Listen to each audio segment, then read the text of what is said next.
আজকে আমরা অপরিচিতা গল্প নিয়ে সমালোচনা এবং আলোচনা করব। তো অপরিচিতা গল্পটি রবীন্দ্রনাথ ঠাকুরের একটি অন্যতম রচনা। এই অপরিচিতা গল্পের টপিক থেকে আমরা বাস্তবতা এবং সাহিত্যিক সমালোচনা করব।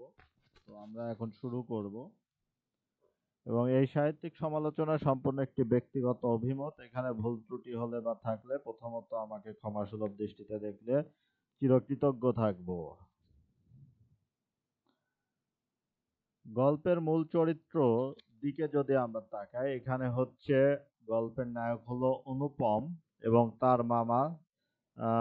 গল্পের নায়ক হচ্ছে অনুপম এবং সাথে ছিল তার মামা, এবং গল্পের নায়িকার বাবা ছিলেন হচ্ছে শম্ভুনাথ, আর নায়িকার নাম ছিল হচ্ছে কল্যাণী। তো এখন আমরা সংক্ষিপ্ত আলোচনা করব এখানে অনুপমের যে স্বভাব চরিত্রটি ছিল তা কেমন এই গল্পে অনুপম একজন শিক্ষিত যুবক। সে সদ্য পড়াশোনার পাঠ চুকিয়েছে। তার প্রকৃত বা বৈশিষ্ট্য এই গল্পে ছিল প্রতিবাদ করার ক্ষমতাহীন একজন ব্যক্তিত্ব। চরিত্রটি ছিল বুক ফাটে তো মুখ ফোটে না স্বভাবের একটি ছেলে, যার কোনো মতামত পরিবারে গ্রহণযোগ্যতা ছিল না। অনুপমের মামার স্বভাবের বৈশিষ্ট্য যেমন ছিল, এই গল্পে অনুপমের মামাই ছিলেন অনুপমের পরিবারের কর্তা, ভালোমন্দ বিচারক। এখানে অনুপমের মামার চরিত্রে দেখা যায় তিনি আসলে একটু লোভী প্রকৃতির ছিলেন, যার স্বভাব সবসময় জিতার একটা প্রবণতা ছিল। মানে যে সবসময় জিততে চাইতেন আর কি কোনো কিছুতে। উনি চাইছিলেন অনুপমের জন্য এমন একজন মেয়ে আনবেন যে সে সব সময় তার বোনের সংসারে মাথা নিচু করে থাকবে। এর জন্য তিনি তেমন উচ্চবিত্তের ঘরে অনুপমকে বিয়ে না দিয়ে তাকে আহ, নিচু কিছুটা তাদের থেকে একটু কম ধনী এমন পরিবারে বিয়ে দেওয়ার সিদ্ধান্ত নেন। এটা ছিল তার এক ধরনের চতুরবাজি, যা অনুপম এবং কল্যাণীর যে মিলন তা বাধাগ্রস্তের মূল কারণে পরিণত হয়।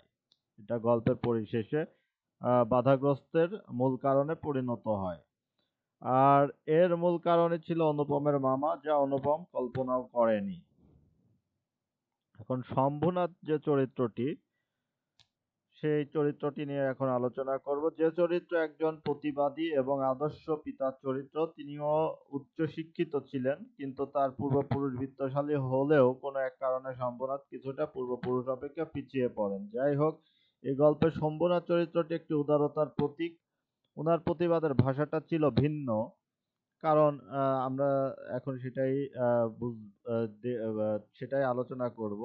উনি কিন্তু গল্পে দেখা যায় যে বরযাত্রীদের না খাইয়ে বিদায় করেননি। মানে তিনি বুঝলেন যে এটা আসলে তার মামার যে কার্যকলাপ, তার মামা যে ওখানে জোহরি ডেকে নিয়ে আহ, গহনাগুলো পরীক্ষা করছিল, যেটা মোটেও একটা মানে পরিবারের বা একটা কোনো অনুষ্ঠানে যেটা কাম্য ছিল না। তো তারপরেও তিনি বরযাত্রীদের না খাইয়ে বিদায় করেননি। উনি ওনাদের খাইয়ে, এবং এমনকি তিনি অনুপমকেও খাওয়ার জন্য অনুরোধ করেন। তো ওনার মন এর উদারতাই এই গল্পে প্রকাশিত হয়েছে। ওনার প্রতিবাদের ভাষাটা ছিল ভিন্ন প্রকৃতির, যা তার চরিত্রটিকে আদর্শ একজন মানুষ হিসাবে গণ্য করেছেন। যেহেতু তিনি ছিলেন আদর্শবান, তাই কল্যাণী চরিত্রটিও এই গল্পে আদর্শের প্রতীক। মানে তার পিতা যেহেতু ভালো ছিলেন, তাহলে কল্যাণীও এই গল্পে একটি আদর্শ চরিত্র ধারণ করে।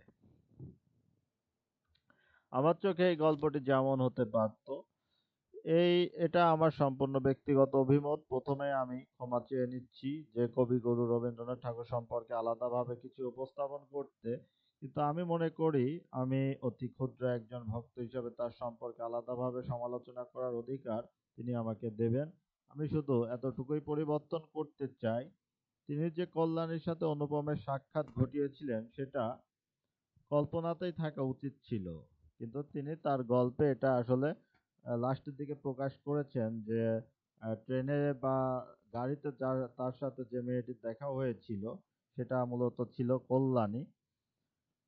তো এখানে অন্য কেউ হতে পারতো, এটা আসলে অনুপমের কল্পনাই থাকা উচিত ছিল, হয়তো নতুন কেউ হতে পারতো। এবং এক পর্যায়ে যার ফলে এই গল্পটিতে আমরা দেখতে পাই যে পাঠক মনে যে ছোট গল্প হিসাবে যে সন্তুষ্টি, স্যাটিসফ্যাকশনটা এখানে চলে আসছে। এই স্যাটিসফ্যাকশনটা তখন আর মানে অতটা স্যাটিসফ্যাকশন হতো না যদি এখানে আহ, কল্যাণীর যে পরিচয়টা প্রকাশ যদি না পেত।